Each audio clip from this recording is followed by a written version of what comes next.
네, 안녕하세요. 덴탈짱TV의 이승윤입니다. 지난번에 이어서 마음의 공부를 시작했다 하편을 시작하려고 합니다. 마흔은 자기 자신을 재발견하는 중요한 시기입니다. 특히 이 시기 때 이제 여성의 남성화 그리고 남성의 여성화가 이루어지는데, 사실은 우리가 지금까지 알았던 내 자신의 모습과는 새로운 자기 자신의 여성성을 발견하게 되면서 많이 낯설어 하는데, 사실은 이게 진정한 자기 자신을 알아가는 중요한 단서라고 합니다. 그리고 자기 자신을 알아야지만 남들과 소통도 할 수 있고, 자기 자신의 진정한 행복이 뭔지도 알아갈 수 있고, 자기가 뭘 해야지만 행복한지를 알아야지만 또 진정으로 휴식을 취할 수도 있는 문제거든요. 그러면 또 다시 자기 자신을, 우리 자신을 알아보기 위해서 계속 책을 한번 읽어보도록 하겠습니다.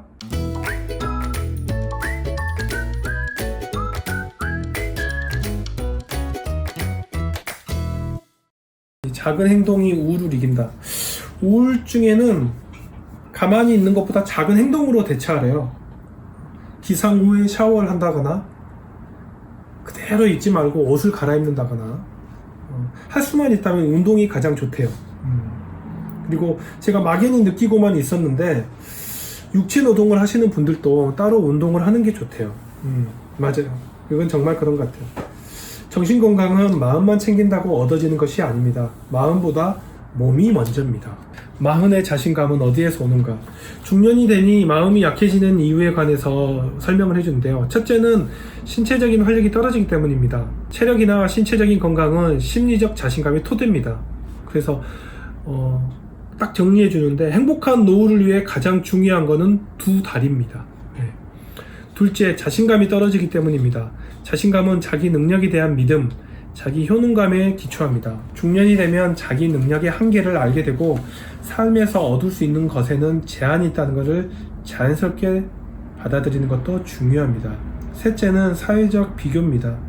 동창회 갔더니 누구는 CEO가 되어 있고 누구는 건물을 올리고 이런 거. 사실은 저도 이런 비교를 통해서 스스로를 채찍질하고 그러면서 지금까지 걸어온 게 사실이에요. 실제 저자도 이런 게 부정적인 것만은 아니래요. 다만 이런 과정을 통해서 힘들더라도 나만 힘들다고 생각하지는 말라는 거죠. 다 힘들다.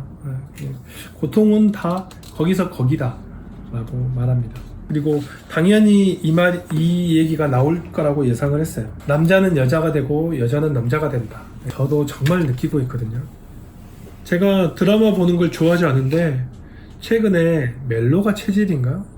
그런 드라마를 저도 보더라고요. 무의식 속에 숨겨진 여성 속의 남성성을 아니무스라고 하고요.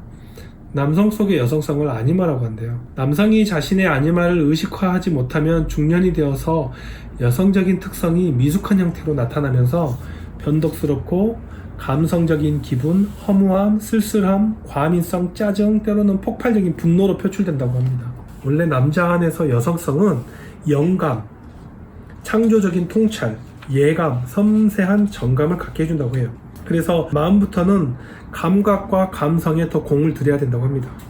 되게 좋았던 말이, 중년의 남성은 자기 내면의 아니마를 돌보고 성숙시켜서 생동감과 창조성이 살아나게 해야 됩니다.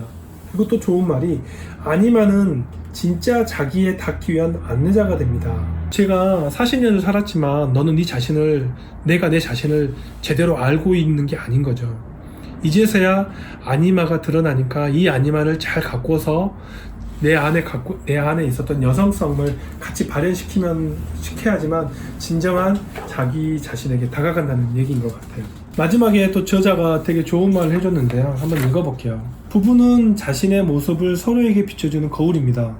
남편은 아내를 통해서 자기 모습을 봐야 합니다. 논쟁적이고 의심하며 자기 주장을 내세우는 아내의 모습이 지금껏 자신이 아내에게 보였던 태도가 아니었는지 하고 말입니다. 아내는 남편의 예민하고 감성적인 태도, 외롭다고 위로받고 싶어하는 마음을 보면 내 안에 그런 특성이 있었던 건 아닌가 하고 자신을 돌봐야 합니다. 이렇게 서로가 서로를 비추며 상대방 속에서 자신의 모습을 보면서 서로를 고쳐나가는 것이 마흔 이후 부부의 모습입니다. 제가 이 부분을 좀 읽은 이유는, 최근 들어 제가 이 책을 읽어서인지 모르겠지만 와이프를 멍하니 응시하는 횟수가 되게 늘었어요. 두 번째로, 감정의 난독증에 걸린 사람들. 감정 난독증이란 말은 저자가 만든 말인데, 감정을 잘못 읽고 적절하게 표현하지 못하는 것을 일컬어 감정 난독증이라고 불렀대요. 근데 저자는 40, 50대 상담하면서 자기 감정을 잘못 해석하고 표현한 경우가 되게 많았대요. 저도 비슷한 케이스가 있는데, 저도 퇴근하고 애들이 잘 즈음에 캔맥주를 마시면서 하루를 마무리한 습관이 있거든요. 근데 외로워 라는 감정을 술이 당기네 라고 바꿔서 읽은 사람들이 많다고 하고요. 회사 일을 걱정하면서 표현은 반찬 투정을 하거나, 여성분들은 우울할 때마다 남편 때문이라고 여긴 나머지 남편한테 분노를 표출한대요. 이럴 때는 당신이 나를 인정하고 도와주면 좋겠다 라고 표현하라고 알려주는데 쉽진 않죠. 그래서 이럴 때는 나의 솔직한 감정은 뭘까? 그 감정은 내가 어떻게 행동하기를 바라면서 생기는 것일까 하고 자기 마음과 대화해보는 연습을 가져보래요.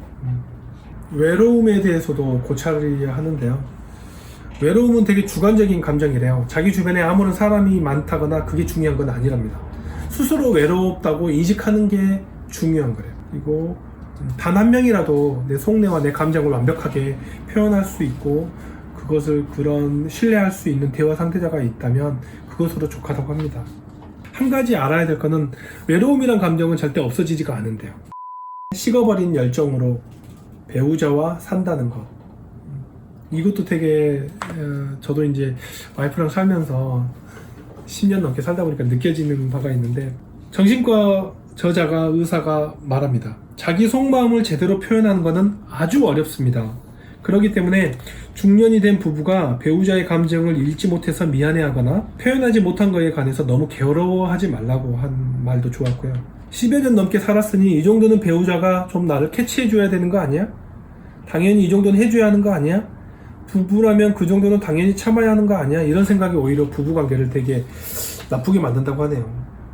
그리고 되게 고쉽게 되는 말이, 부부 사이는 시간이 흐를수록 조금씩 멀어져야 하는 게 정상이래요. 결혼에 대해서도 나왔어요. 결혼에 있어서 되게 중요한 게 경제력이라고 하고요. 저는 결혼을 못하겠다라고 느낀 게, 결혼을 하려면 자기 관리가 스스로 잘하는가, 요리, 빨래, 청소 잘하는가, 먹는 거 외에도 외모, 옷차림 이런 거 상당히 중요하다고 하고요. 남자들은 알아야 된대요. 부부 사이의 정서적 관계를 통해서 얻은 건강의 이익이 남편이 더 크대요. 그리고 중년 이후에 여성을 대상으로 한 연구를 보면, 혼자 사는 여성이 누군가와 같이 사는 여성에 비해서 건강도 더 좋고요, 삶의 만족도가 더 높답니다. 그래서 나이가 들수록 남자는 생존을 위해서 여성에게 의지하는 나약한 존재라고 합니다. 각방에 대해서도 나오는데요. 원래 부부관계는 가까이 있고 싶다가도 떨어져 있고 싶은 이중적인 욕구 사이에 왔다 갔다 한답니다. 그래서 단독성을 가진 존재에 대한 배려가 필요하기 때문에 은근히 의외로 각방을 쓰면서도 친밀감을 잃지 않는 부부들이 많답니다. 전에 그 홍해걸 여에스더 부부를 봤더니 거기도 각방을 쓰는데, 갱년기가 되면서 수면의 질이 많이 떨어지니까 같이 자니까 너무 잠을 깬다는 거죠. 그래서 이 두 부부가 각방을 쓰는 거에 대해서 정말 권하던 내용이 기억이 나요. 사랑을 확인하고 싶다면, 중년의 사랑은 가족을 향합니다.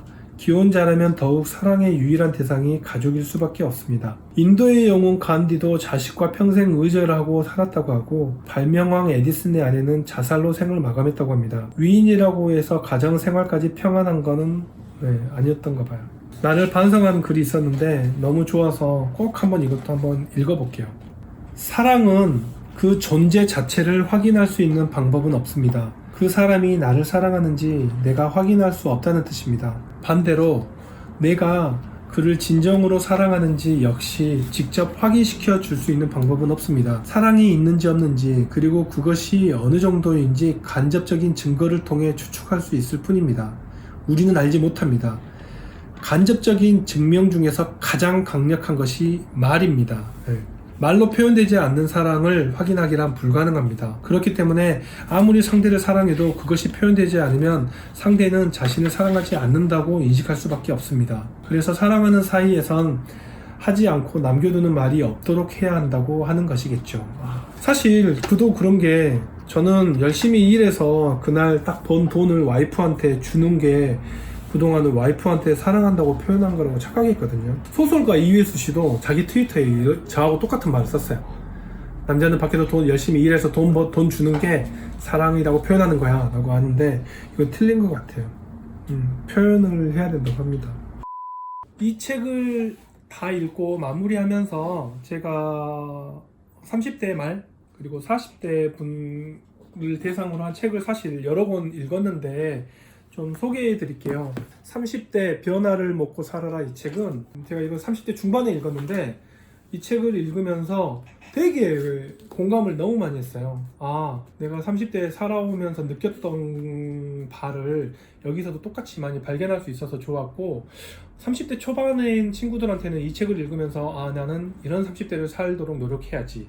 그리고 30대 후반에 이 책을 읽게 된다면 비슷한 점을 공감을 많이 하셨다면 자기 자신한테 칭찬을 해도 될 만한 자기 자신을 한번 되돌아보는 데 중요한 책인 것 같고요. 40대에 소개한 책을 몇 개 읽었는데 40대 진짜 공부를 시작할 것이다. 이 책은 일본의 저랑 똑같은 치과 의사가 쓰신 책이었어요. 이 책도 그렇고 또 다른 책 김병환 님이 지은 40대 다시 한번 공부에 미쳐라. 그래서 40대 때 공부를 다시 하래요. 자꾸 우리는 공부할 것도 그동안 공부도 많이 해왔는데 자꾸 공부하라고 합니다.